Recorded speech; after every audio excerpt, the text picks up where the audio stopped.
दोस्तों, हिरण्यकश्यप ने उन सभी लोगों को मारकर भगवान विष्णु के क्रोध को आमंत्रित किया जिन्होंने उन्हें भगवान के रूप में सम्मानित करने से मना कर दिया था।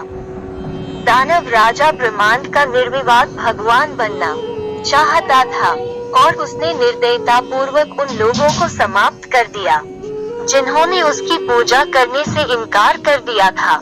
हिरण्यकशिपु चाहता था कि लोग ईश्वर की पूजा न करें, उसे ही ईश्वर माने और ईश्वर के स्थान पर स्वयं को प्रतिष्ठित करने के लिए उसने घोर हिंसा की।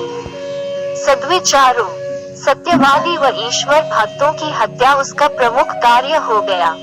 हिरण्यकशिपु के कुकृत्य से तीनों लोकों में मानवता कराह उठी। जब हिरण्यकशिपु तप करने चला गया तो इंद्र ने उसके नगर पर चढ़ाई कर दी और राजरानी कयाधु को कैद कर लिया। नारद जी ने इंद्र से कहा कि कयाधु को छोड़ दो, ये वध योग्य नहीं है। इंद्र ने कहा, मैं कयाधु को नहीं मारूंगा इसके गर्भस्थ शिशु को जो इसके गर्भ में दैत्य के रूप में पल रहा है। तब नारद जी के बहुत समझाने के बाद इंद्र मान गए और कयाधु को नारद जी के आश्रम में छोड़ गए। नारद ने कयाधु को आश्रम में रखकर सत्य की शिक्षा दी, उसकी रक्षा की।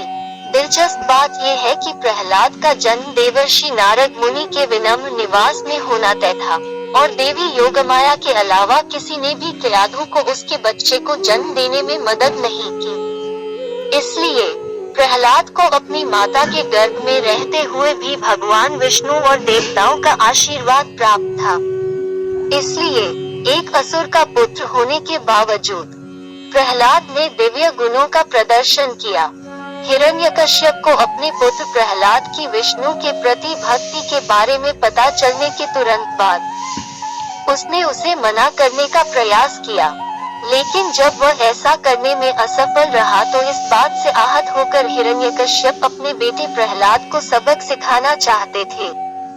जब सारी कोशिशों के बाद भी हिरण्यकश्यप प्रहलाद को विष्णु की भक्ति करने से रोक और उसे बदल नहीं पाए तो उन्होंने उसे मार देने की सोची। फिर उन्होंने एक दिन प्रहलाद को मारने के लिए अपनी बहन होलिका की मदद ली। होलिका को भगवान शंकर से वरदान मिला हुआ था। उसे वरदान में एक ऐसी चादर मिली थी जिसे ओढ़ने पर अग्नि उसे जला नहीं सकती थी। होलिका उस चादर को ओढ़कर और प्रहलाद को अपनी गोद में लेकर अग्नि में बैठ गई, लेकिन वह चादर उड़कर प्रहलाद के ऊपर आ गई और प्रहलाद की जगह होलिका ही जल गई। इस तरह हिरण्यकश्यप और होलिका के गलत इरादे पूरे नहीं हो पाए और बुराई पर अच्छाई की जीत हुई। इसलिए हिंदू धर्म में इसे होलिका दहन के रूप में हर साल इस पर्व को मनाया जाता है।